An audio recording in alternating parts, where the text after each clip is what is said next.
Hi everyone, welcome to Sorin and Catalin's presentation.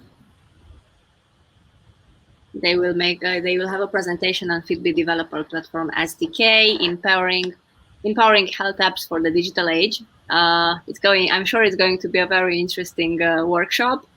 So I encourage you to also ask questions during the session in the chat area, and Sorin and Catalin will do their best in answering them. Have fun at the workshop and see you around, everyone. And also, we have some polls prepared for you in case you'd like to reply. Just go to the polls area and participate to the polls. Thank you. Sorin, Catalin, you have the floor. Yeah, thank you, Amalia. Hi, everybody. Welcome. We are going to talk today about Fitbit and health and apps that can keep you healthy. My name is Sorin Ruse. I work at Fitbit, now part of Google. So I work at Google, let's say. I'm here with my colleague Catalin. My experience at Fitbit, it's for more than 3 years. I'm technical lead manager, and most of the time I have responsibilities in the quality area. And I let Catalin say a few words about him, then we can start. Yeah, hi everyone, I'm Catalin. I'm an embedded software engineer at Google, part of the Fitbit family. Been here for 2 years, and I'm mostly developing the Fitbit OS and developing the SDK part of the OS, which we will talk about today. Yeah, nice to see you all here. Thanks, Sorin. Okay, so we can start. As Amalia said, please add questions either in the chat area where you add questions and your name is also present, or you add them anonymously in Q&A section. We plan to answer each question after the end of a slide, not at the end of the entire presentation, because we'd like to find out what you need and what you want to get from us early. Okay, so I'll start. We are going to talk today about a platform, about an SDK. It's called Fitbit Developer Platform. But before we start talking about Fitbit Developer Platform, I'd like to speak about the Fitbit and our mission and our vision, because it's important to have a little bit the context. So Fitbit, it's a company that creates trackers and smartwatches, and along all of these, we create an environment for users to have to live a healthy life and to learn and create healthy habits. So our vision, as presented here, is to empower and inspire you to live a healthier and more active life. We have the main pillars, the main features we deliver displayed here, and all of these are built on top of the device. And by device, I mean, during the entire presentation, I mean watch, and either watch or trackers. I refer them generically as devices, and the experience is built on top of devices and mobile phone, where we have the Fitbit mobile app. So we deliver both smartwatches and trackers. By trackers, we refer to the ones that are smaller and they don't have so much capabilities as smartwatches. And going forward, when we are going to talk about the Fitbit Developer Platform, in short FDP, we will refer only to smartwatches. So I'll mention device or watch. I'm referring to smartwatches. This platform is only available for Fitbit smartwatches. So talking about FDP as part of Fitbit, and this is the main topic of our presentation. It's a platform in which we have engineers from all kind of areas and skill sets, starting from JavaScript, TypeScript, firmware engineers, iOS, Android engineers, all the way to backend and people involved in automation and quality. We are creating different components and putting them together to have a platform, so everybody can build and create awesome content and apps or clock faces that run on the device, basically at your wrist. So in order to get deeper into this, let's talk about the main components of the platform. Let's see if we have any, I don't know, any questions, any things so far. No. So no questions yet. Yeah. We can go deeper into the structure of our platform, and as you can see here, we have three main components. So we have the app that runs on the device, that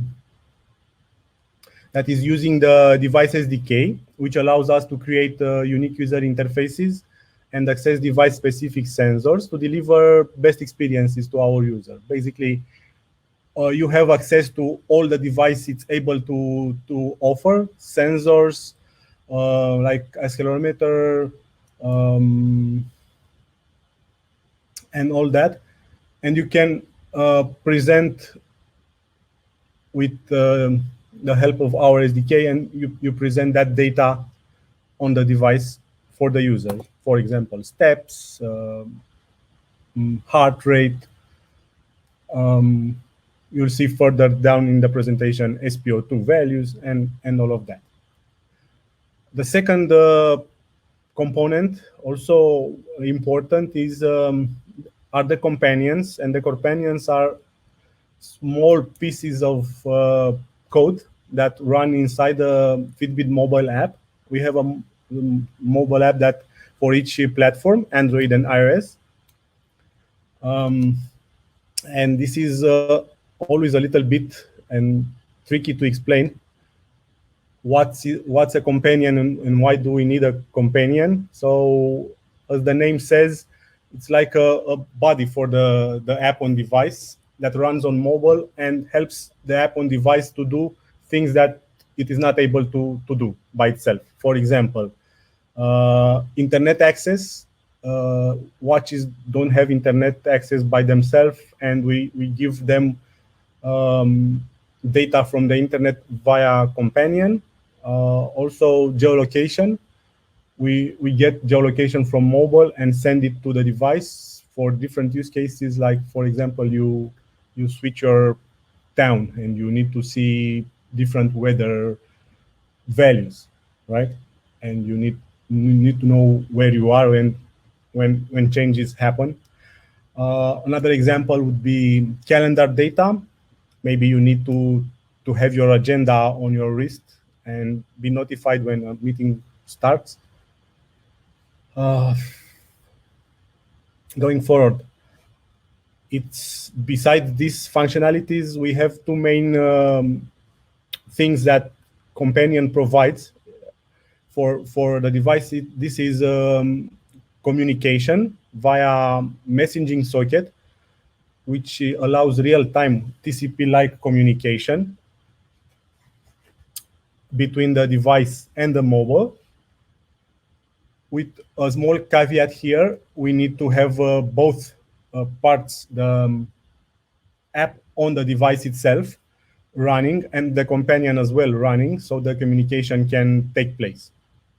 The second way to communicate and transfer data, it's via file transfer, and this is not synchronous like the previous one.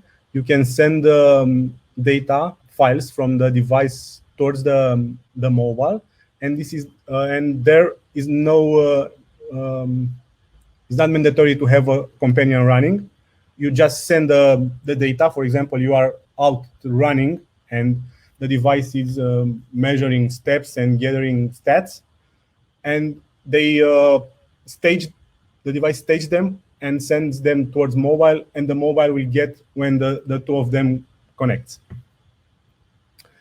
The third component here that allows us to tweak and to change the appearance of a clock face, or to add different values in apps or clocks.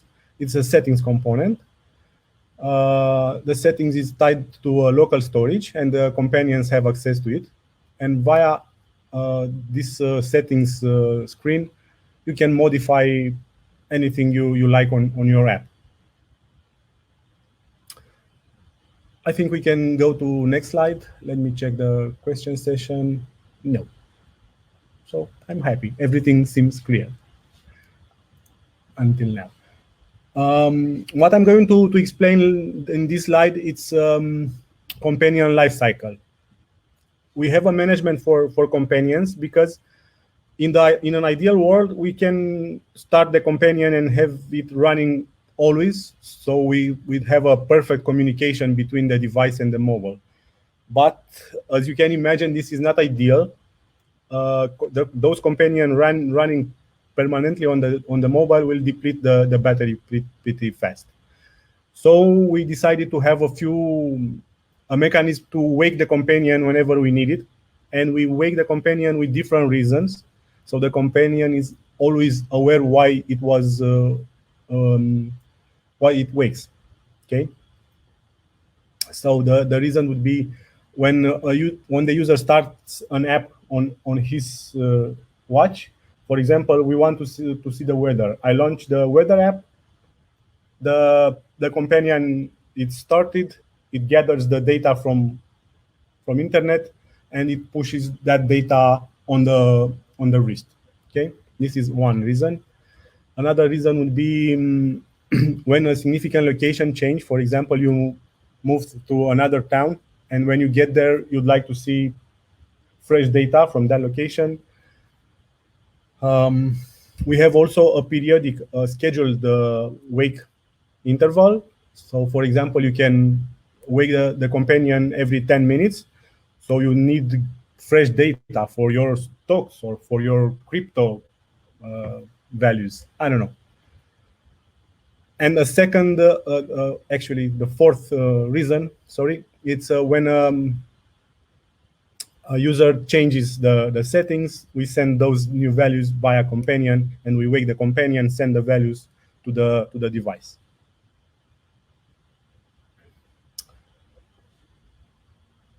In the slide here, I'm going to explain how things work under the hood, how apps get installed, and we are going to add a new term. It's a gallery. So as you can see, we have a backend. We store in the backend, we store all the apps in bundles.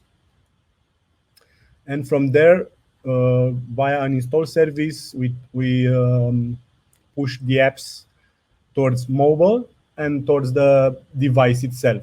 So in the same time, a part of the bundle it's pushed to the device. The other part, the companion part, it's downloaded on the mobile.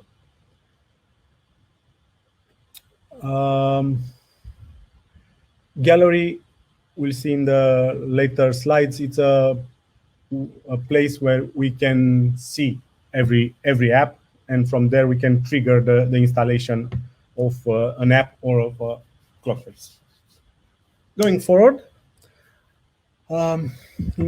we can see here things from a developer point of view, because as we said in the beginning, we have a platform here, an SDK, and its primary reason is to be exposed to the users in the market and developers maybe, and help them give them the tools to build stuff and publish them on our platform, right? And for that to happen, we built some tools. We started with an web IDE. It's called Fitbit Studio. You can find it at studio.fitbit.com. This is pretty easy. It doesn't have all the benefits of a standard IDE. And because of that, we created another tool. It's called Command Line Tools. This can be integrated with your preferred IDE code editor, and you can write the code in your IDE on your laptop. And using these tools, you will be able to make the code run on our devices. You'll see how this is done in later slides. Catalin has to present stuff as well. Then we have another tool. It's called Gallery App Manager. This acts like a proxy, let's say. So you have an app, you publish it to Gallery App Manager, you add the description, you add some screenshots, you explain what you did there, you kind of selling your app, your idea. And from here, we have a team. It's app review team. We manually validate the apps that are published on our platform. And if they satisfy all our criteria, then they get approved and they reach the gallery. So that's it for this slide. Sorry. We can move forward if there are no questions. Okay, no questions. Yeah, in this you can see how gallery looks. This is a screenshot of some of our clock faces, and here we can talk a bit about the community that grew during the last years, 3 or 4 years after we published our SDK. We have some numbers. We have around 10,000 developers that are contributing to this platform. They built more than 30,000 clock faces. As you can see here, some of them are really, really complicated, and they present useful data. And also, will as you see in later slides, they relate to healthy data, sleep score, steps, calories, SpO2, and so on. All of these are stats extracted with the SDK.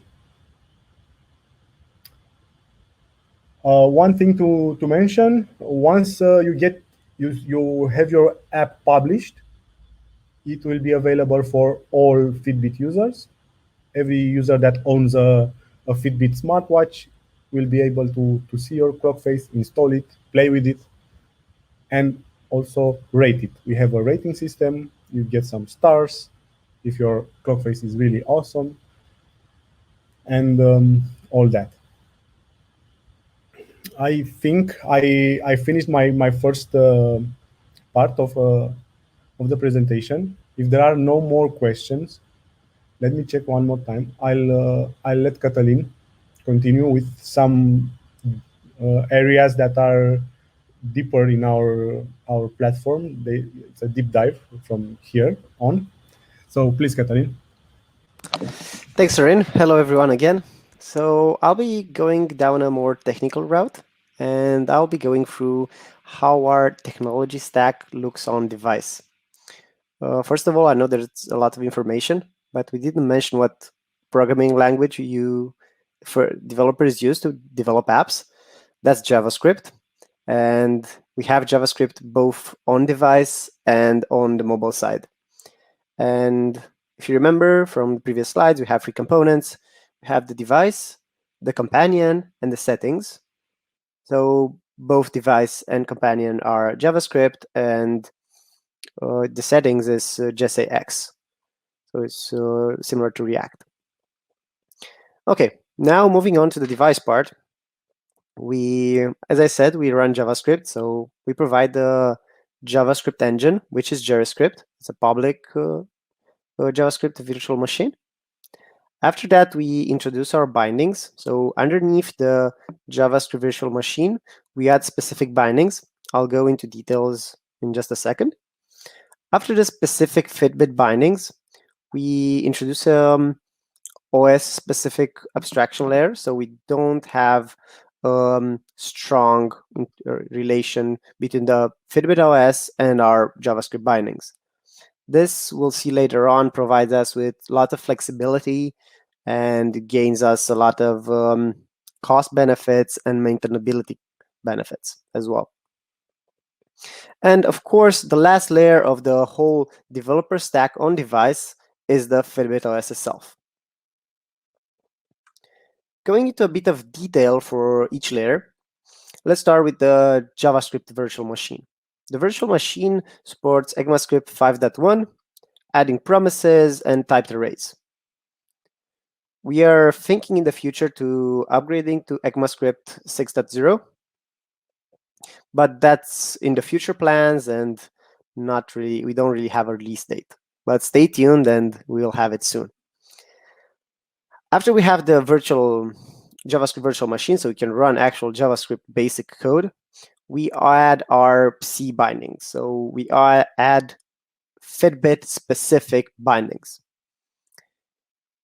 What are those bindings? So things like user stats, like steps, active zone minutes, floors, heart rate, everything about that, display settings, buttons, APIs.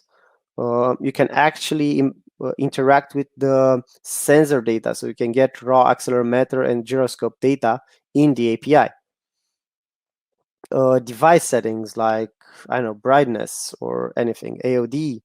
So everything that you think that is possible to do with our devices and actual first-party developers have access to, we expose most of them to third-party developers as well. All this API is documented at dev.fitbit.com, and we'll present that site over later. And of course, the next layer of abstraction is the platform access abstraction layer, which actually helps bridge the JS bindings to the actual Fitbit OS. This is really useful for porting this developer platform to multiple devices, multiple OSs, and having the flexibility of the Fitbit OS evolving without the whole environment changing. So we can keep different versioning of the Fitbit environment, developer environment, and the Fitbit OS. Moving on, I want to talk a bit about tooling. So I think Sorin entered a bit in this, but I want to go a bit deeper. So what tools are available to developers? The first category of tools is developer environment. We thought that if you want to go build an app, you can, and it's really, really fast. So the fastest route is to get into Fitbit Studio. It's a web-based IDE. It takes 5 minutes to set up, and you can actually have your app ready in 10 minutes. 5-10 minutes, you have an app ready. You have documentation, example apps, and the full-fledged IDE in the browser for you to develop the whole Fitbit app. And you have the whole toolchain there as well. So you can build apps, export it to the final version that you can upload later to the Fitbit Gallery app manager. Sorry. So that's the fastest route to building a Fitbit app. If you want to go hardcore and use your own IDE and have the full-fledged functionality on your computer, you can go on the route of the CLI tools. These tools install on your computer, and they bring the whole tooling and the SDK functionality to your local machine.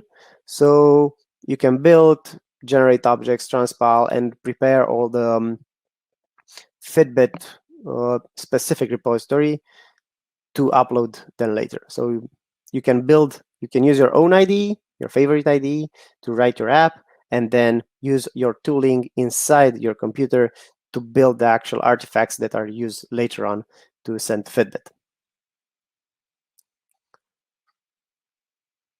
Of course, if you have any questions, please leave them in the chat or in the QA section, and we'll answer them as soon as possible. Moving on the tooling side, we have two more categories. So you are able to build your app. You have the ability to generate the artifacts. Now you need two more things. You need some debugging tools to make sure that your app is running according to plan, and somewhere to run it, right? For the debugging tools, we have a really cool tool named Developer Bridge. And what this does is enable you to communicate with your smartwatch or your running environment directly from your computer. And with simple CLI commands, you can install, launch, receive console messages, and take screenshots directly in your running environment. The developer bridge is also available in the CLI tools and in Fitbit Studio. So you can communicate with your device and do debugging on your own computer or in the browser. For the running environment, so you need where to run your app. Of course, you have the option of running directly on your watch. But let's say you don't have all the smartwatch models and you want to test on a specific one. Let's say you have a Versa Free and you want to test on a Sense. We have a Fitbit simulator. This is a full-fledged simulator that simulates the device, and you can take any Fitbit smartwatch and simulate it. The mobile environment, so you can have the companion runtime, and the settings API. And it comes all packed with a nice user interface, and you can change settings and play around with actually interacting with the device, turning on, turning off the display, so you can test different scenarios that your app takes into account.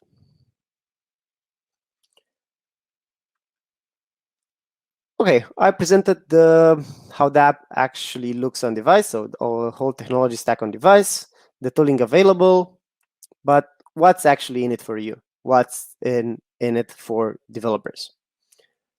The first place to start and the most comprehensive documentation is on dev.fitbit.com, where you have all the APIs. All are type checked and versioned. We usually just add functionality. We don't usually deprecate, but there are some APIs that might be deprecated in the future. Yeah, and the whole SDK has multiple components. So you have the companion API, the settings API, device API, as mentioned from all the components that run on the whole environment. And you have some more tooling that help you make the app efficient, like mimicking the app or transpiling it. So you can even write in CLI tools, you can write ECMA 6 and it's transpiled to ECMA 5, or some features are. Now moving forward, I presented all the things, and you have all the knowledge of all the resources out there, but I'll let Sorin run you through the actual process of going from an idea to an actual app.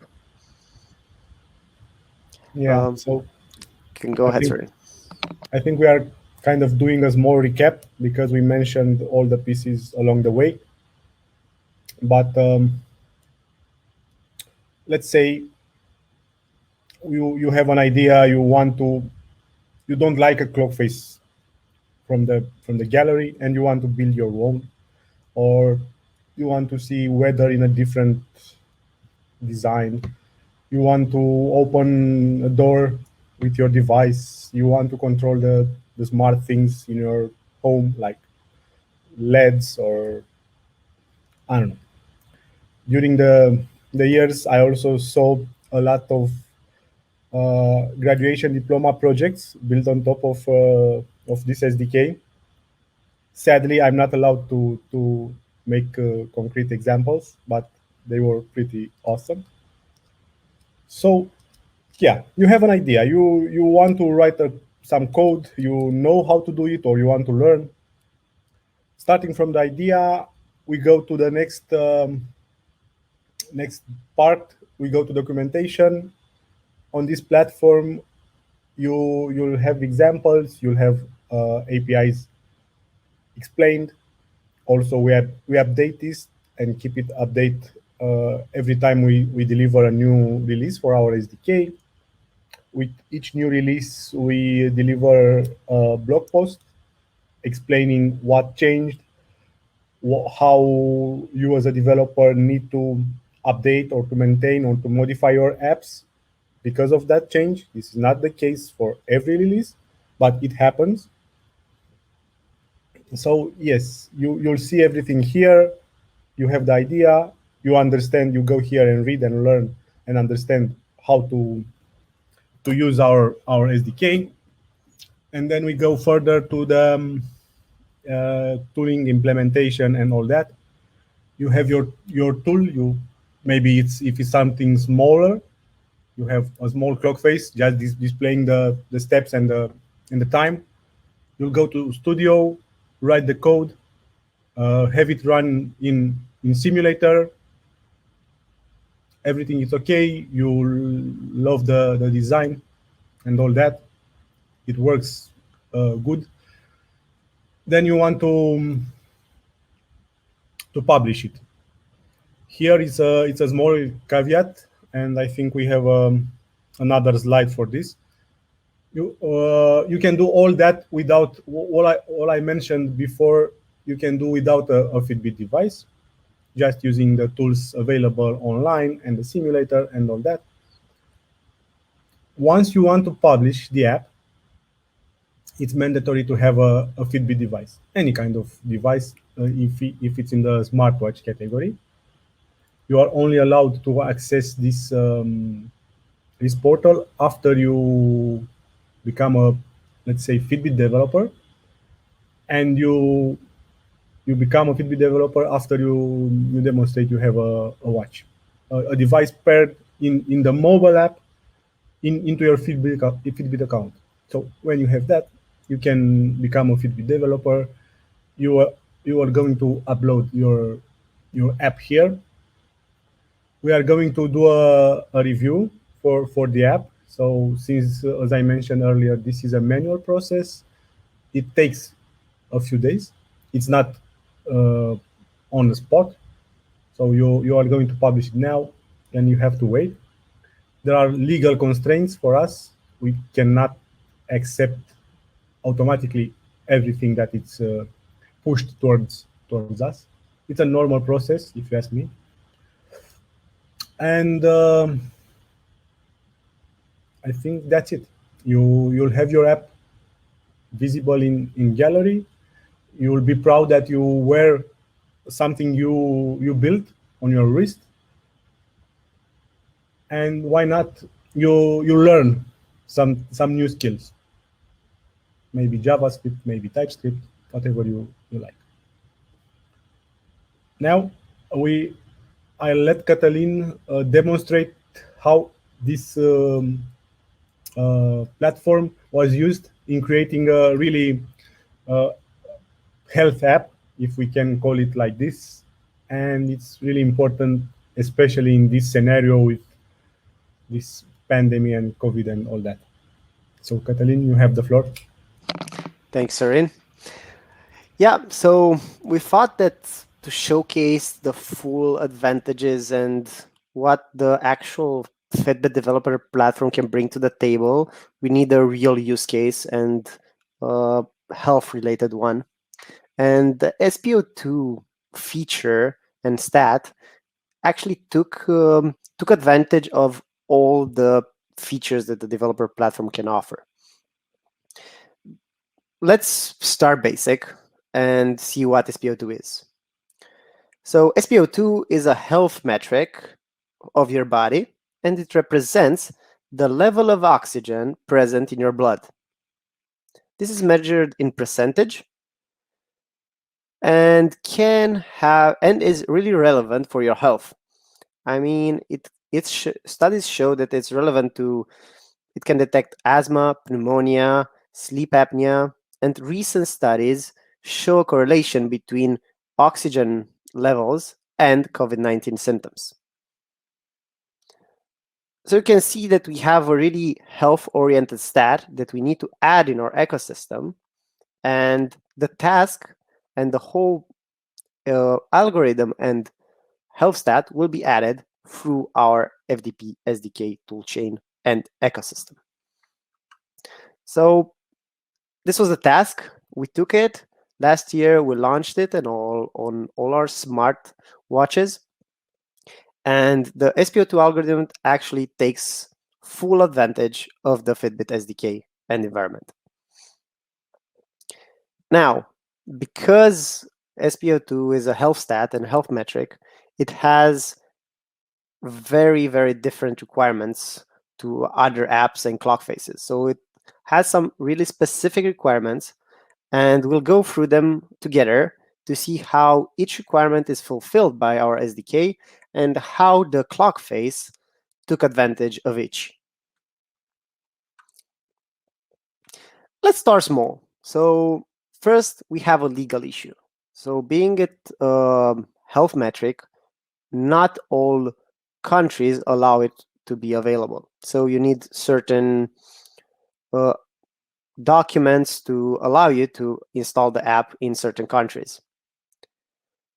That being said, a requirement arises and it says that we can't deploy the app in each country. So we need a mechanism to filter where the app is installed by location. So we need to control that. That's one requirement. After that, being a health stat, some users might not want to track it for various reasons. So we need a way for them to opt in or opt out of this feature. Moving forward, of course, because it's a health stat, we need really accurate data. SPO2 data happens overnight, so all the recordings happen during a night. And while you sleep, you get the SPO2 recording, and in the morning, you get the SPO2 reading. So the whole data gathering system needs to be robust, needs to gather data okay, and gather it accurately. And the algorithm needs to run accurately because the user needs accurate information about their health. You can't actually give false information to the user. We really emphasize on that a lot, and we strive to provide the best and most accurate data we can. Following up on that, to be able to develop such an algorithm, you need a strong feedback loop between the actual users and the research team. And between the users and the research team are the developers that actually build the app. So you need some way to deploy fast new updates and new features to be able to cover all the corner cases and deliver the best algorithm possible out there. And of course, if you will build an app, it needs to look awesome and incredible. So you need to focus on the UI, you need to focus on all the functionality of the clock face. So besides the SPO2 stat, on the clock face, we show heart rate, steps, active zone minutes, floors, and other stats. These will see that each requirements are fulfilled by our Fitbit environment by different components and by different mechanisms. I just want to emphasize again, if you have any questions, feel free to stop me and add questions in the chat. I'll go ahead and move forward just to show you, to take each requirement bit by bit and show how it is satisfied by our ecosystem. Let's take the regional part. So I said that we need to be able to control in which parts of the world the actual app is installed. We can achieve that by our gallery components. So our backend is able to filter apps by user groups. So we can actually have certain users see the app available and certain users not see it. More than that, we can actually version control it. So we can actually say, okay, group User group A sees version 1, user group B sees version 2. And with this feature, we can enable lots and lots of functionality. Something like second-party collaborations where just certain users can see certain apps, or medical studies and partnership where users from certain universities can see a certain app and have access to a certain app. Also, the opt-in, opt-out option is here because Gallery is basically a store, and you can install or uninstall apps at any time.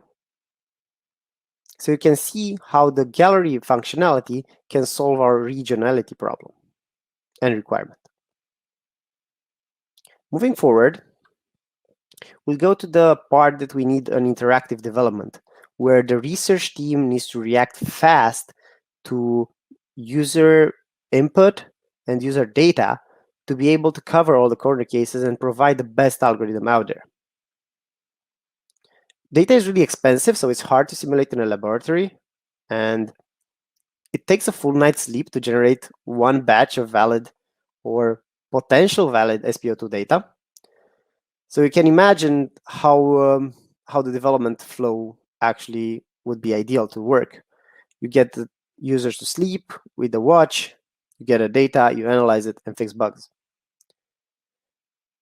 For us to be able to understand why the Fitbit development platform provides such a good development option, is that we need to understand the release cycles of software in Fitbit. In Fitbit, we release a new version of the OS twice or 3 times a year.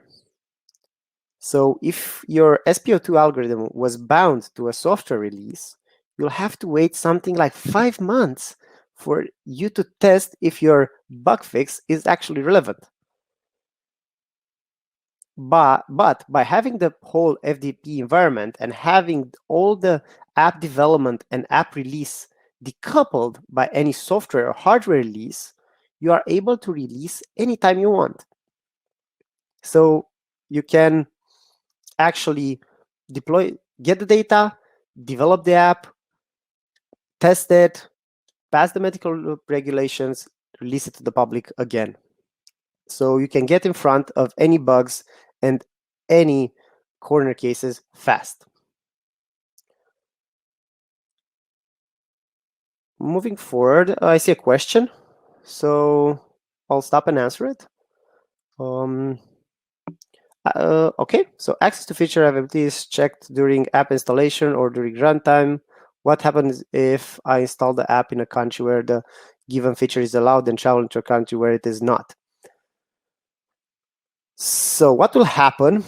The availability, as far as I know, it will be checked at install time. So when you enter the store, you will see the app available or not.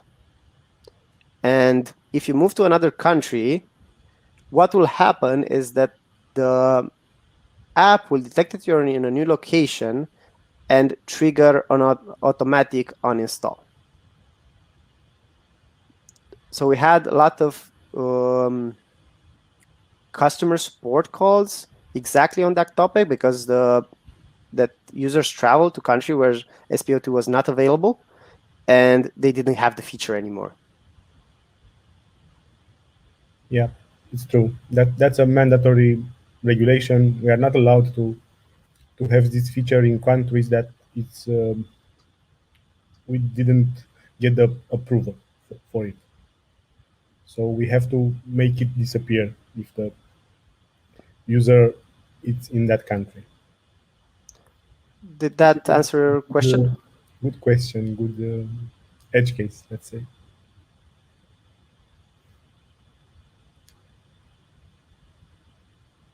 But I hope the answer was as you expected, and you can fill the chat if you have further questions. I'll go ahead and move on. Thanks. Talking we talked about data and health data, and that is really private to the user and needs to stay that way. And we want to emphasize on that. So all our apps are sandboxed and they have a different OS interfacing layer. So the all the FDP environment, all the building blocks are sandboxed and interface to the OS with a separate layer, so they're not strongly coupled. This gives us a lot of advantages, but the most important one is fault tolerance and data privacy. We make sure that no other app can access your data is safe in the device, and if for whatever reason you wrote your app poorly and it crashes, you have a recovery mechanism, and our whole Fitbit experience still remains unchanged, and you can still use your watch. Of course, another very important feature that helped the research team was the integration with the Fitbit ecosystem. So the development platform and the entire ecosystem is built into Fitbit. You don't need a separate account. You can use the same Fitbit account for all your work. We integrate with all the tooling in the Fitbit. So the research team was able to see all the SpO2 data in the same tools that they were used to without adding any additional code. And that really helped them develop the app and the algorithm in a fast manner. I talked a lot about certain parts of the ecosystem and how they actually bring a lot of advantages to our users and how they enhance our health mission and how they can fast forward it.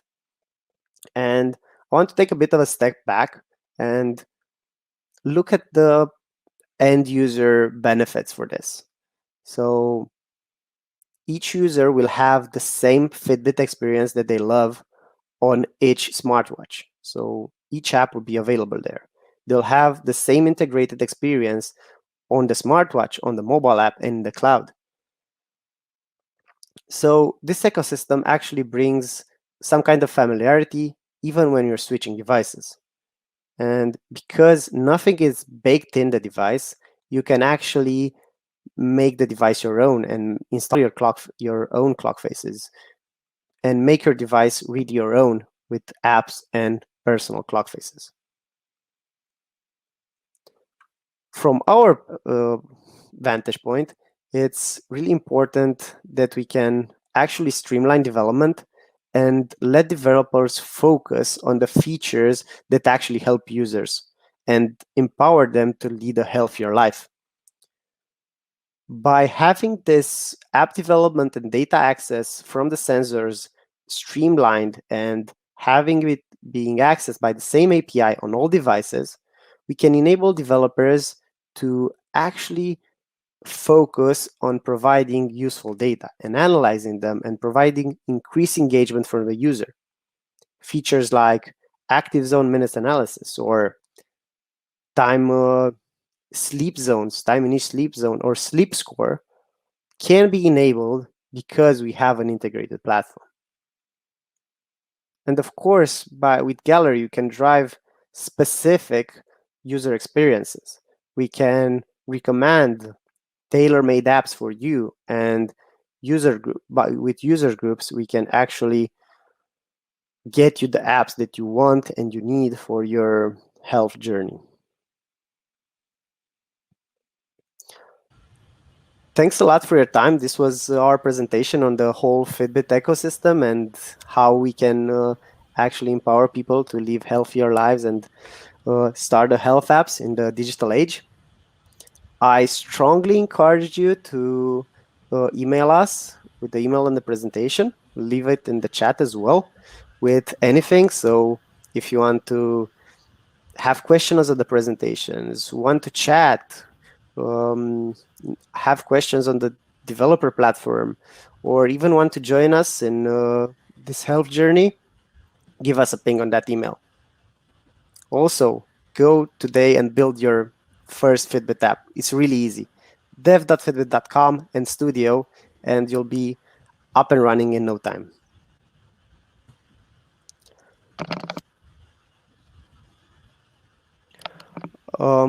Thanks a lot for the time. If you have any more questions. There is one more question from Bogdan. related to above, regional constrained feature works in offline mode after installing it? Yes. For example, SPO2 is allowed for installation in Romania. You install it, and by offline, I think you refer switching off the internet or of the mobile or something like that. And yeah, the SPO2 feature will still work. It will still measure data during your sleep, and you'll still see values on your watch. What happens if you don't have internet connection? The problem is you'll have the data stored only on your watch. It will get, of course, it will get on your mobile, but won't reach our cloud. So at some point, it will get, it might get lost or overridden. If you stay offline for 2 weeks, let's say, you might lose the first week of your data because it didn't reach cloud and get saved there and processed. And this is only one example because some of our stats are not computed only on the device on the watch. They need they need cloud computing as well. So for those kind of stats and features, you need internet access. But for this specific example, SPO2, you don't. I think we still have a few more minutes. We are still here, and we can answer more questions or concerns.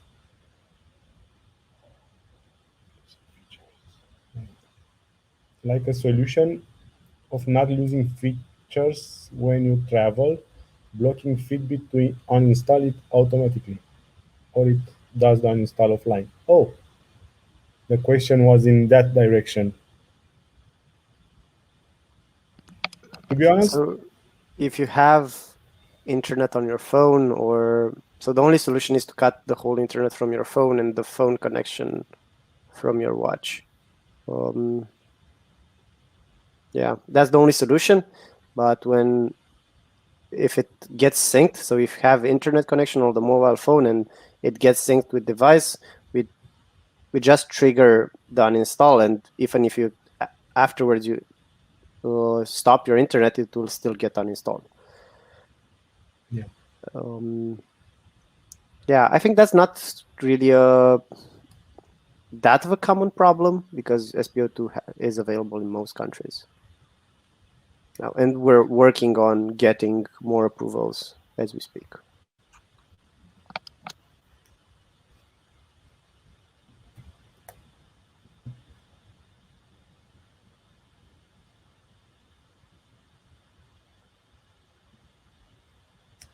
It would be awesome if Amelia will pop in and help us with a poll for as a feedback for our presentation.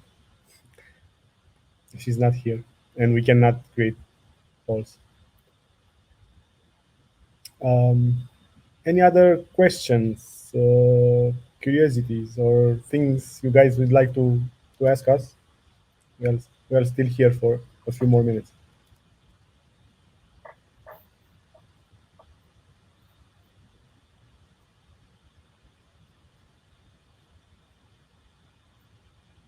Yes, another question, it Yeah, seems. nice question from Bogdan.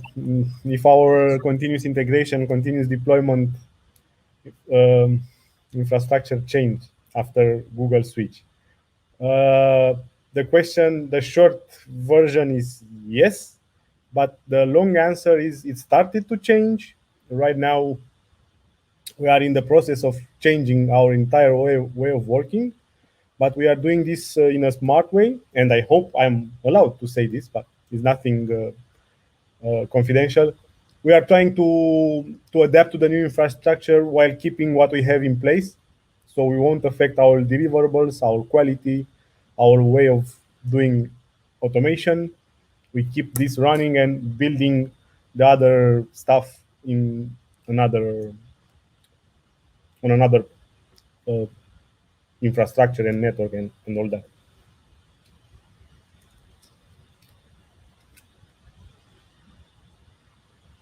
Yeah. So if there are any other questions or things you would like to discuss or to clarify, you want to reach us, we have the email here, fitbit-techsylvania@google.com, and we'll get those questions for sure. We are in that group. Please contact us there. Yeah, I think this was it for today. Thank you so much for the great workshop. And if you have further questions from Sorin and Catalin, you know where to find them. Yeah,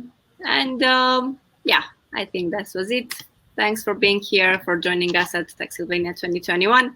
And maybe next year we'll get to do this in person. Hopefully. Fingers crossed. Yeah, exactly. Bye. Thank you for the invitation. I was really glad to be here. Thank you. Bye. Excellent. Thank you. Bye. Have a nice day, everyone. Bye-bye. Bye-bye. Bye.